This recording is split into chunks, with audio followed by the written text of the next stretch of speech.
अध्यात्म विश्व विज्ञान यूट्यूब चैनल पर आप सभी भाई बहनों का हार्दिक स्वागत है।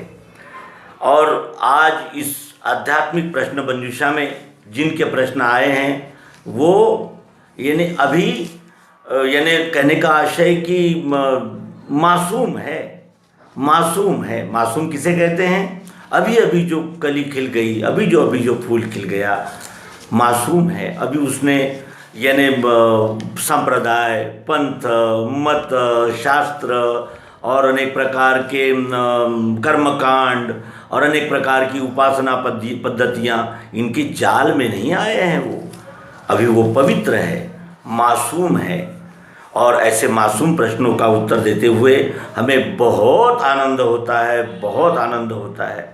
क्यों? क्योंकि फ्रेश है। कोरे कागज़ पर आप कुछ भी लिख सकते हैं।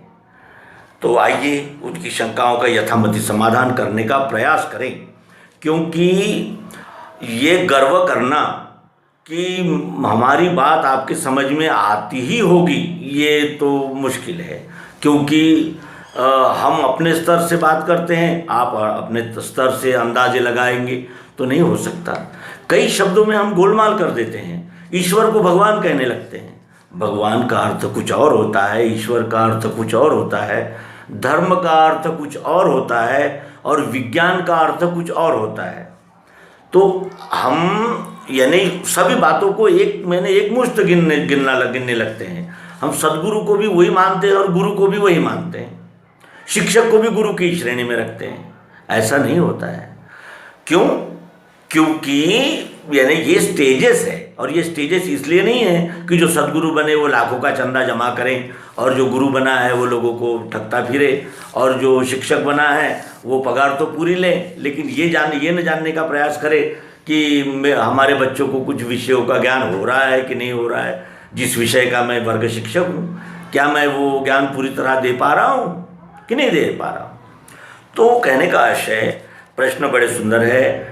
टाइमलेस क्रिएशन का प्रश्न है कि ब्रह्मांड अनादि नहीं है, इसका विनाश होता है, ऐसा उनका कहना है। और ये समझने का फेर है और कुछ नहीं है। ब्रह्मांड का नाश होता है, इसका क्या आशय है? क्या पृथ्वी, जल, अग्नि, वायु, आकाश इनका नाश होते हुए हमने देखा है?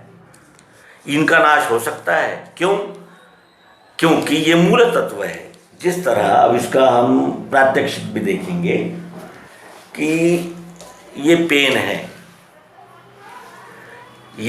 है ना, हाँ, ये लिखने के काम में आने वाला पेन, जो हम पेन ये करते हैं। अब ये ऐसे ही रहेगा, कितने साल रहेगा? ये बदलेगा। तो बदल के इसका क्या हो जाएगा? ये प्लास्टिक हो जाएगा, मूल धातु में मिल जाएगा।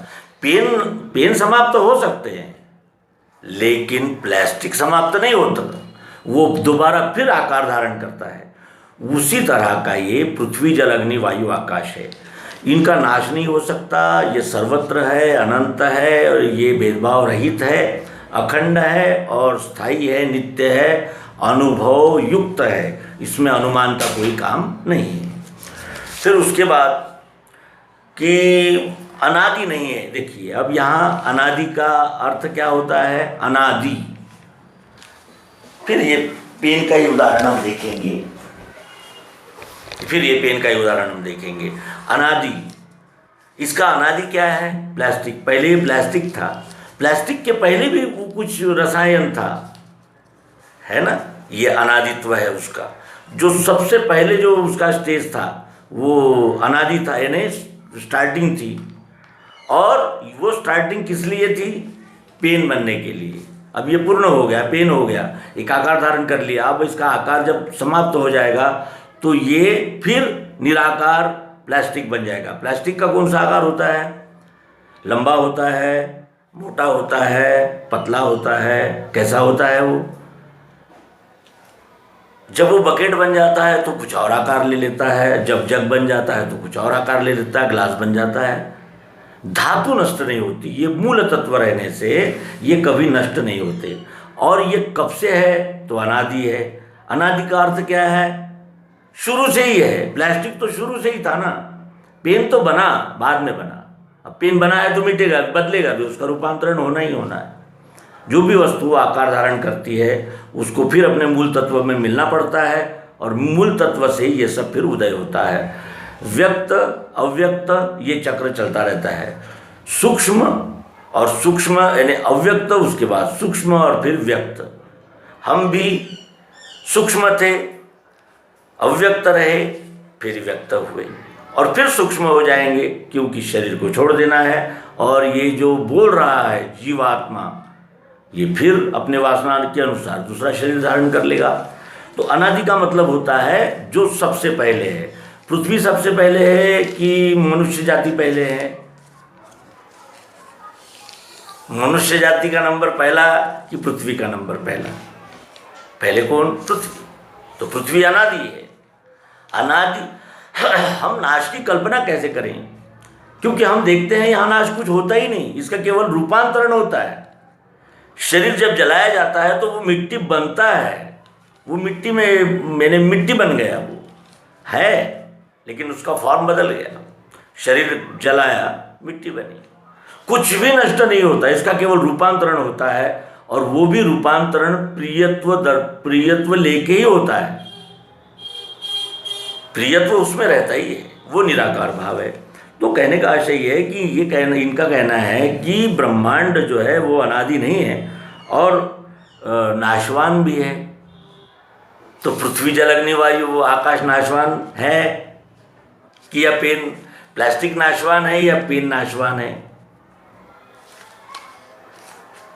नाशवान का अर्थ होता है रूपांतरित होना, सतत रूप। हम ही तो है जो बाप में थे, माँ में भी हम थे, फिर बाहर आए, अभी भी हम हैं, और फिर जब यहाँ से छूट जाएंगे तब भी हम रहेंगे। परिवर्तन हुआ किसका? आकार का। आकार का परिवर्तन होता है और प्रियत्व उसमें बना ही रहता है। ये पेन टूट फूट जाएगा तो क्या हम इसे फेंक देंगे? हम इसे फिर फैक्ट्री में डालेंगे और फिर रिसाइकल करके फिर आ जाएगा वो, इस तरह। तो ये उनका उत्तर था। अब दूसरा प्रश्न आया है शुभांगी शर्मा। शुभांगी शर्मा का प्रश्न है कि विज्ञान धर्म की बात, यानी धर्म विज्ञान की बात क्यों नहीं मानता? धर्म विज्ञान की बात को क्यों नहीं मानता? धर्म किसे कहते हैं? संप्रदाय को धर्म नहीं कहते। संप्रदाय, मत, पंथ, अब इसका वर्णन कितना करते चले जाएं आप विचार कर सकते हैं। इसमें हम वाणी स्तंभित हो जाती है। शास्त्र है और कई प्रकार के मत है और कई अंधश्रद्धा है, कल्पना है और कई प्रकार की बातें असीमित, और वो उसे ही धर्म कहते हैं लोग। वो 4 बार मंदिर में जाता है, वो धार्मिक हो गया। भले वो ठगने की नीयत से जाता है, कुछ मांगने के लिए जाता है, क्या करता है वो उसका वो जानते हैं। लेकिन पोशाक, भेष पर हम अंधश्रद्धा रख लेते हैं और बात वही हो जाती कि वो धार्मिक है, क्योंकि वो पूजा करते हैं। धर्म का अर्थ क्या है और संप्रदाय में क्या अंतर है, इस विषय में भी हमने इसके पूर्व में एक एपिसोड प्रस्तुत किया है, आप वहाँ देख सकते हैं। संप्रदाय का अर्थ होता है समवर्तन। एक ही समय में पूजा करो, एक ही मंदिर में जाओ, ऐसे ही करो, वैसे ही करो। और क्यों करो? तो हम कहते हैं इसलिए। हमने कहा ना, हम धर्माचार्य है, हम भेष धारण किया, हम बताते हैं, आपको सुनना है। और आप भी ये नहीं जानते कि धर्म है क्या। धर्म किसे कहते हैं? धर्म उसे कहते हैं जो अविनाशी हो, प्राकृतिक हो, सबका हो, सतत हो, अखंड हो, सबके लिए हो और सबके लिए अनिवार्य हो, उसे धर्म कहते हैं। अब यहाँ धर्म की व्याख्या तो विचित्र ही हो गई, और धर्म को छोड़ा भी नहीं जा सकता क्योंकि धर्म प्राकृतिक होते हैं। तो कौन से धर्म है वो जो प्राकृतिक होते हैं? वो धर्म कौन सा है? धार्मिक होना और पाखंडी होना, इसमें बहुत अंतर होता है। तो धर्म ने कभी विज्ञान का विरोध किया ही नहीं। क्या हाइड्रोजन, नाइट्रोजन और ये जो यानी अनेक प्रकार की खोज हुई, क्या इसको कोई नकार सकता है? पृथ्वी और ये सूर्य और ये नवतारांगण और चंद्रमा और मंगल, ये इन पर जो संशोधन हुआ है, अनुसंधान हुआ, इसे नकारा जाएगा? नकार सकता है कोई? हुआ नहीं है ये। तो क्या उन्होंने अधार्मिक कार्य किया? क्या उन्होंने अधर्म किया ये सब करके? अगर उनका ही अधर्म माना जाए तो अभी तो हम उसी विद्या से आपसे बातचीत कर रहे हैं ना, तो उससे हम कैसे नकारेंगे? विज्ञान में सभी कुछ लाभकारी है, भौतिक विज्ञान में सब कुछ लाभकारी है, योग्य है, उचित है, इसमें कोई दो राय नहीं है। और धर्म इसको मानता, धर्म तो इसके यानी ये धर्म का एक अंग बनता जा रहा है। आस्था चैनल और कौन सी चैनल और आप सब लोग जानते हैं। मूल क्या है कि विज्ञान में एक बात की कमी है, भौतिक विज्ञान में। क्या है वो कमी?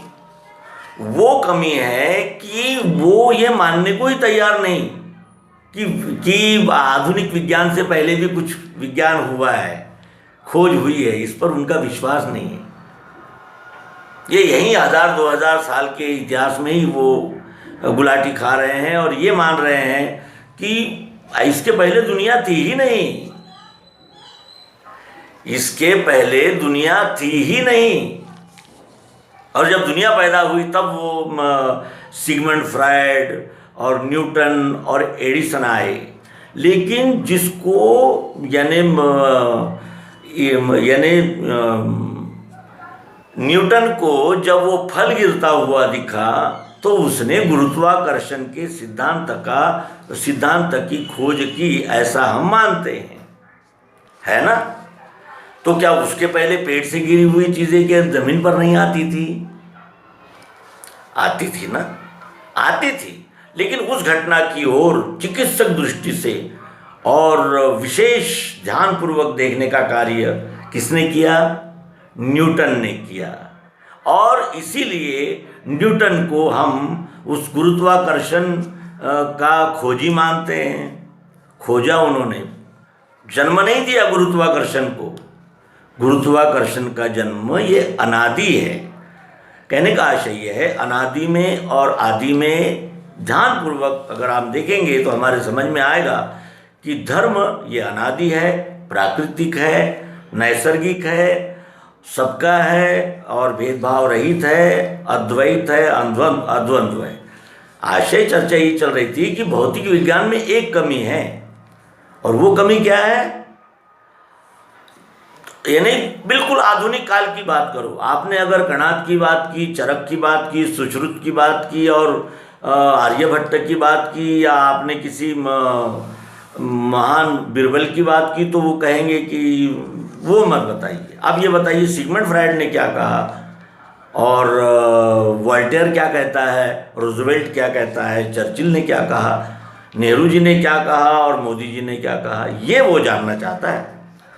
तो इसके वजह से गफलत हो जाती है। और विज्ञान के साथ ये भी अध्यात्म ही विज्ञान है, इस पर भी थोड़ी चर्चा हो जाए। विज्ञान किसे कहते हैं? जिस पर प्रयोग करके जाना जाता है उसे विज्ञान कहते हैं। विज्ञान में मानना ही होगा, ये बात नहीं रह सकती और न होती है, क्योंकि मानना ये विज्ञान हो ही नहीं सकता, जानना ये विज्ञान है। और अध्यात्म विज्ञान ने ये सिद्धांत हमारे सामने रखकर हम मानव जाति को आह्वान दिया है कि इससे बड़ा लक्ष्य और है क्या आपके पास? जो लक्ष्य के लिए ये सर्वांग योग युक्ति है, उसका लक्ष्य है क्या उससे बड़ा आपके पास? नहीं। आपका सारा ज्ञान कैसा है? तो इसके विषय में एक छोटी सी कहानी बताकर इस एपिसोड का समापन करेंगे। एक बहुत बड़े बाबू साहब, बहुत पढ़ लिख कर FRCS होकर इंग्लैंड से आए और नदी के पार उनका गांव था। उन्होंने जो नावाड़ी था, जो नाव चलाने वाला था, उससे कहा कि भाई मुझे उस पार पहुंचा दो। तो ठीक है, तय हो गया और बैठ गए वो, और चलने लगी नाव में कुछ जब चलने लगी तो ये महाशय कहने लगे उस नाविक से कि तुम कितने पढ़े लिखे हो? तो वो उसने कहा कि महाराज मैं तो पढ़ाई लिखाई की तो बात ही दूर, मैंने तो स्कूल भी नहीं देखी, बिल्कुल अनपढ़ गंवार हूँ। और फिर तुम्हारे पास क्या है? तो बोले बस मेरे पास एक नाव है, दिन भर काम करता हूँ, रात को खाता पीता सो जाता हूँ, और तो कुछ है नहीं मेरे पास। तो वो FRCS कहने लगे, अरे अरे अरे अरे मुझे देख, मैं PhD भी हूँ, डॉक्टरेट भी हूँ, और FRCS भी हूँ, और विद्वान भी हूँ, और ये देख अखबार, इसमें सब मेरे नाम लिखे हुए हैं, मेरा सत्कार की फ़ोटो छपी है, और तेरे पास कुछ नहीं है। क्या हुआ कि अचानक तूफान आ गया उस नदी में, और वो नाव पलटने का समय आ गया। तो उस नाविक ने पूछा, आप सब कुछ जानते हैं तो आप तैरना तो जानते ही होंगे। तो उस FRCS ने कहा कि नहीं, मैं तैरना नहीं जानता, मैं ये जानता हूँ कि H2O माने जल, और ये नदी कहाँ से निकली है, कहाँ गई है, ये सब मैं जानता हूँ, तैरना नहीं जानता। तो इस तरह की हमारी अवस्थाएं हो जाती है। इसलिए आपसे संक्षेप में यही कहना है कि आप सर्वांग योग एपिसोड्स जो हमने प्रस्तुत किए हैं, उससे आप उस युक्ति को जान लीजिए। जानने में कोई हर्ज नहीं है। हमारा थोड़ा समय जाता है, तो हमारा समय कहाँ नहीं जाता, वीडियो देखने में जाता है, घूमने में जाता है, सिनेमा में जाता है, वे समय तो जाता ही है।